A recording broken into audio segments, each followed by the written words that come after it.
આજે રેપિડો ભારતના 500થી વધારે શહેરોની અંદર છે અને 7.5 કરોડ ગ્રાહકો છે. ખબર છે .com ઉપર અમે ઘણી બધી વખત સક્સેસ સ્ટોરી કે ઇન્સ્પિરેશનલ સ્ટોરીઓ શેર કરતા હોઈએ છીએ. એની પાછળનો આશય એટલો જ છે કે આવી સ્ટોરીને કારણે કોઈ યુવા એન્ટરપ્રિન્યોરની લાઈફ બની જાય, એને કોઈ રસ્તો મળી જાય તો એ અમારા માટે વર્ક છે.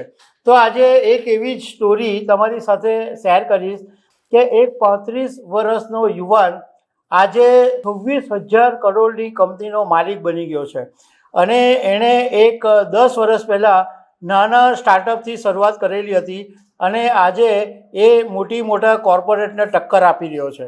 તો આના વિશે તમારી સાથે વાત કરીશ. મારું નામ રાજેશ શાહ છે અને તમે જોઈ રહ્યા છો ગુજરાતના સૌથી મોટા ડિજિટલ પ્લેટફોર્મ ખબર છે .com. ભારતની અંદર ઓલા અને ઉબેર એ જબરજસ્ત મોટા પ્લેયર છે. એની સામે એક કંપની ઊભી થઈ અને એનું નામ તમે બહુ જ હવે સાંભળ્યું પણ હશે અને એનું નામ છે રેપિડો. રેપિડો એક એવું સ્ટાર્ટઅપ બની ગયું છે જે મોટી ટેક કંપનીઓને પણ ટક્કર આપે છે. રેપિડોની જે શરૂઆત છે એ 2015માં થઈ અને એના 3 ફાઉન્ડર છે. એક અરવિંદ સાંકા, બીજા પવન ગુરુપલ્લી અને SR ઋષિકેશ. અરવિંદ રાંકા છે એ કંપનીના CEO છે અને એના વિશે હું તમારી સાથે વાત કરવાનો છું કારણ કે અરવિંદ છે એણે આ કંપનીમાં ઊભી કરવામાં એનું ખાસું એવું મોટું યોગદાન છે.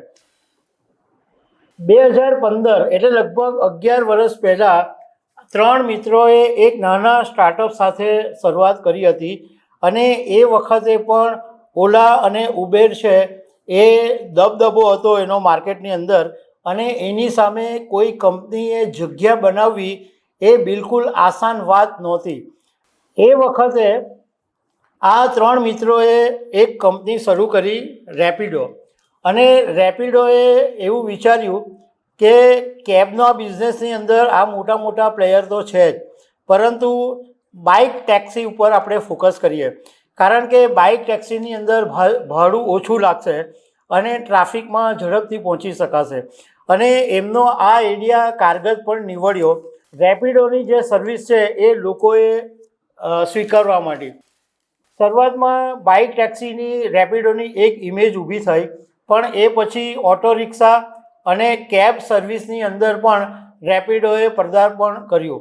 અરવિંદ રાંકા IIT ભુવનેશ્વરથી ભણેલા છે અને 2008થી 2012ની વચ્ચે એમણે BTech કર્યું છે અને કોલેજમાં જ્યારે ભણતા હતા ત્યારે ટાટા મોટર્સની અંદર ઇન્ટર્નશીપ એમણે કરી અને ટાટા મોટર્સની અંદર જ્યારે ઇન્ટર્નશીપ કરી ત્યારે અરવિંદને મેન્યુફેક્ચરિંગ સેક્ટરને સમજવાની તક મળી.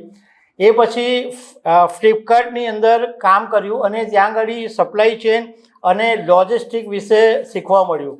એ પહેલાં અરવિંદ રાંકાએ કેરિયર નામથી એક સ્ટાર્ટઅપ શરૂ કરેલું હતું. એ સ્ટાર્ટઅપનો હેતુ હતો કે ટ્રાન્સપોર્ટ માટે જે ટ્રકો છે એ ગ્રાહકો સાથે જોડવાનું એક પ્લેટફોર્મ બનાવેલું હતું, પરંતુ એ પ્લેટફોર્મ સફળ નહીં થયું અને એ પછી 2015ની અંદર રેપિડો લોન્ચ કરવામાં આવ્યું. હવે 2024ની અંદર જ્યારે રેપિડોને ફંડ મળ્યું ત્યારે એની વેલ્યુએશન 9,000 કરોડ થઈ ગઈ હતી અને તાજેતરની અંદર એક નવું ફંડ મળ્યું છે તો કંપનીની વેલ્યુએશન 26,400 કરોડ રૂપિયા જેટલી થઈ ગઈ છે. આજે રેપિડો ભારતના 500થી વધારે શહેરોની અંદર છે અને 7.5 કરોડ ગ્રાહકો છે. અરવિંદ રાંકાની પોતાની નેટવર્ક વિશે જાણકારી નથી મળી, પરંતુ એવું જાણવા મળ્યું છે કે એની પાસે આ કંપનીમાં જે હોલ્ડિંગ છે એ નવા વેલ્યુએશનને કારણે એની પોતાનું વેલ્યુએશન પણ ખાસું વધી ગયું છે. પણ મોરલ ઓફ ધ સ્ટોરી એ છે કે આજે ઘણા બધા જે યુવાનો છે એ વિક્ષેપની દિશામાં જઈ રહ્યા છે, પરંતુ કેટલાક યુવાનો એવા પણ છે કે જે વિકાસની દિશામાં જઈ રહ્યા છે અને યુવાનોએ આ જ કરવાની જરૂર છે.